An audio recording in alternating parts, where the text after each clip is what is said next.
Planes, Trains and Automobiles, 1987. I saw this first in the autumn of 2022, on the 10th of December 2022, a little over 3 years ago. And I really enjoyed it, so I decided to see it again last night.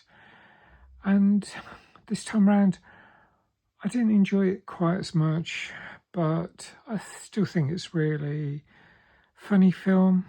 It does feel slightly dated, but I noticed at the end that it's a John Hughes film, and it's very much like a lot of the 80s films that he did. It stars Steve Martin. He plays Neil Page, a well-known comedy actor. I'm aware of his other films, so I think he is pretty funny and I do like him as an actor. One thing I really noticed on watching this a second time was he gets quite mean at times, quite aggressive. And I guess it is exasperation about the situations he ends up in. That's the thing that I didn't notice so much first time, or maybe I empathised more second time round. I should actually explain what this film's about, a little bit about it, in case you've never seen it. Neil works in advertising in a company, and everyone is breaking up for Thanksgiving. So it's a couple of days before Thanksgiving. It's the Tuesday because Thanksgiving's always on the Thursday. And it seems like workplaces shut for a couple of days. It's a really big holiday. It's comparable to Christmas, I guess, and it's just something that obviously doesn't exist here in the UK. But I understand it better if I treat it as if it's like Christmas. I say it was a couple of days just in the run-up to Christmas Eve, something like Christmas Eve's Eve, 22nd, 23rd of December. I understand why there'd be this sense of anticipation about wanting to get away from the office. And so the first scene shows all the staff waiting for the boss to give them the go-ahead so they can leave. And Neil is very eager to catch the first flight out, the 6 p.m. later flight that a colleague talks about. That's 8 p.m. He wants to get there as soon as possible, so he rushes out, tries to get a taxi. Everything's booked, and someone takes the taxi that he goes for, and it shows him running through wet streets.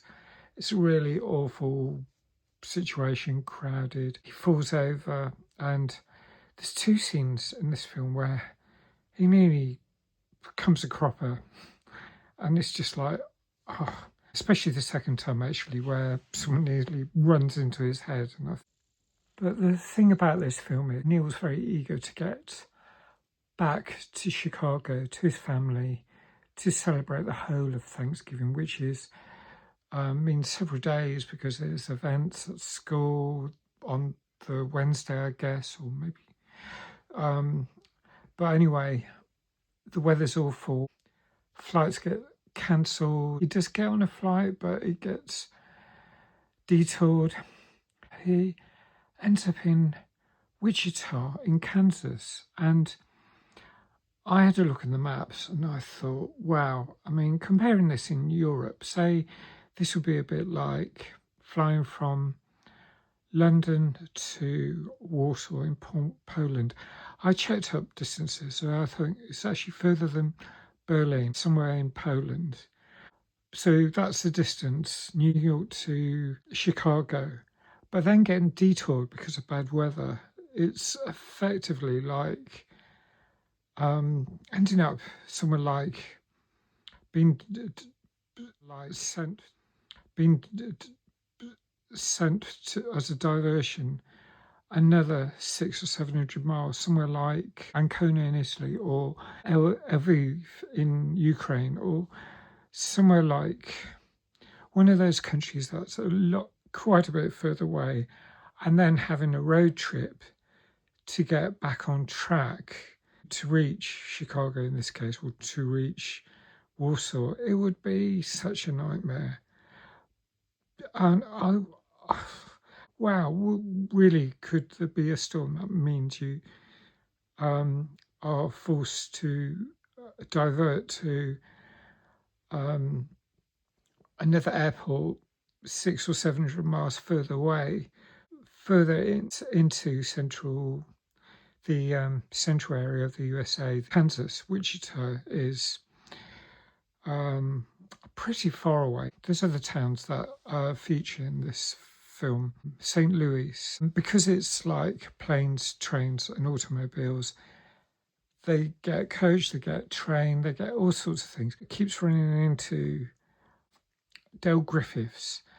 And in the trailer at the start, it says about 3 things that apply to Thanksgiving, delectable, delayed Dale Griffiths. Dale is played by John Candy, and he's a bit incompetent, perhaps. Between him and Neil, things go almightily wrong in many stages. Some of them are not down to them, but the way they end up having to catch different forms of transport. And like one example is when Neil decides to go totally separate from Dale. He's had enough of him. I mean, they end up staying in a hotel room, as you'll see on the trailer.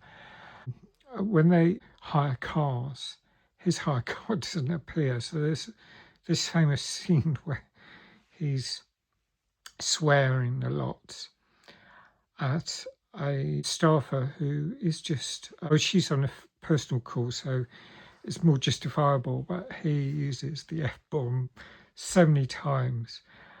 There's some slapstick, there's Neil or climbing down slopes of snow.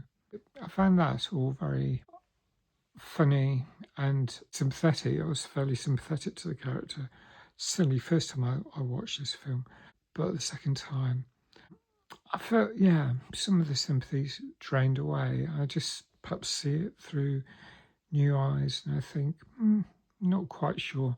Maybe I'll mark it down slightly. And I think I probably would have given it about 9 out of 10. Described it the day after I saw the film to a friend in 2022. And I really thought it was really good fun.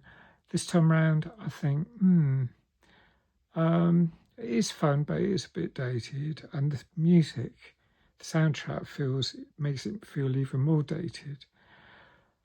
But I can see why it's possibly a bit of a cult film. It is quite good fun. And I think I still would give it a fairly high score. I would give it 8 out of 10. However, I'd love to know what you think anyway.